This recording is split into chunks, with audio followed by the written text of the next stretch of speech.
Cliff Meidl suffered 3 cardiac arrests, extensive burns, bone damage, you name it, after accidentally, this is not a pretty subject, jackhammering into a buried high-voltage line. Now, he defied the doctors. They said he'd never walk again, let alone compete, but he did, making the U.S. Olympic team kayak, that is, twice. Please welcome Cliff Meidl. Thank you. It's no wonder you're an inspirational speaker. Look at you, you're here. Exactly. Yeah, you were 20 when this happened, huh? Yeah, 20 years old, just born and raised in California, doing some extra work on the side while I was going through college. And I was working on a construction site, and I was doing an apprenticeship process in plumbing. And sure enough, one day I was instructed to go ahead and operate the jackhammer, and sure enough, with my luck, I went through 3 cables that were buried in the ground with 4,160 volts in each cable. Right. Yeah. And had you been properly instructed, this would not have happened? Yeah, see, that's some of the things. That's one of the reasons why I'm out here now promoting safety awareness and doing speaking tours on behalf of various safety organizations. Like workers' comp here, yes? Yeah, is because of the fact I'm trying to go out and promote the importance of the awareness out on the job site, because when I was a youngster, I was very green at the time, we had very minimal safety awareness, and if I would have known about the power lines, if they wouldn't have been energized, and if I would have been wearing the correct safety equipment, I might have been able to avoid the whole incident. Yeah, what safety equipment should you have been wearing that you were not? Well, I should have had protective gloves on, steel-toe boots while operating a jackhammer, and eye protection and things like that. But most importantly, there should have been some sort of scope of work. For instance, here's what we're going to be doing today, and this and that, instead of rather just instructing me to go ahead and jackhammer there. Right, and to say nothing of a plan of maybe the street where they said where the cables were buried. Yeah, usually there's, I mean, typically nowadays there's a call before you dig, which is very important for people to do before they engage in any type of work. Because you don't want this to happen to anybody. No, it's very dangerous. There's a lot of people that get electrocuted annually, and we're trying to go out there and avoid worksite accidents and electrocution. Yeah, electrocution, it's a vile thing. I mean, I don't even know what do you remember? Well, I remember initially operating the jackhammer, then boom, the lights were out, and several hours later I remember waking up, and here are my parents standing on the side of my bed wearing these white coats. And I remember trying to get out of bed. And did you think you died and gone somewhere? Yeah, I didn't know what happened to me, and I remember my chest, there was a lot of pain in my chest. And I asked my mother what happened, and she says, well, you were involved in a very bad accident, and they had to do CPR.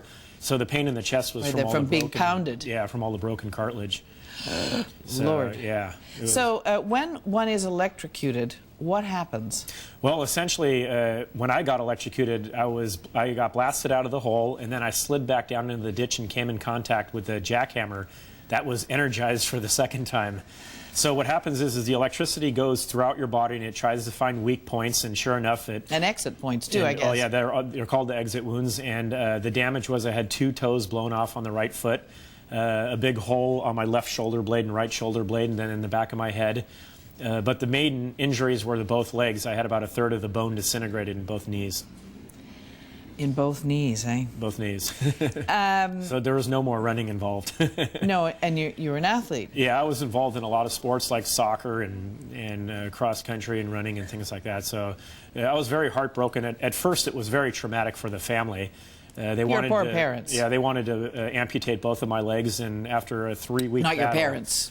Your parents didn't want them to amputate both no, they your didn't legs, want them and to they fought it. They fought it tooth and nail, and we were able to find Dr. Lesevoy from UCLA, who was just a kind man that came over and performed the state-of-the-art surgery where he took my calf muscles from both legs and planted them up onto my knees and provided fertile ground in order so I can save my legs. So I was very thankful for his inspiration in the whole part.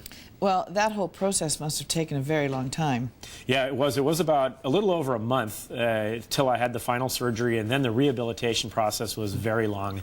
I mean, many, many years. Even today, I still do rehab stuff. I try to strengthen the legs, and I've been the reason why I was able to walk and never able to run, but able to walk, was because I could strengthen my legs enough to get the knee joints moving, and with the muscle grafts and everything, I was able to strengthen those areas. So were you in terrible pain for a very long time, and are you still? Yeah, I think the thing about it is there was a lot of pain involved in it, but as you go through an adversity like I went through, it's kind of, with that struggle comes a lot of pain, but there comes a lot of learning too. So I really learned a lot about my character, and I developed a pain threshold. And you can put up with pretty much anything. Yeah. Did you cry when this happened to you? Yeah, I was very emotional. You were a kid still. Yeah, I was still a kid. I was only 20, and I had to grow up instantly. And a lot of times I blamed, I didn't understand why was I chosen for this, and why did this happen to me.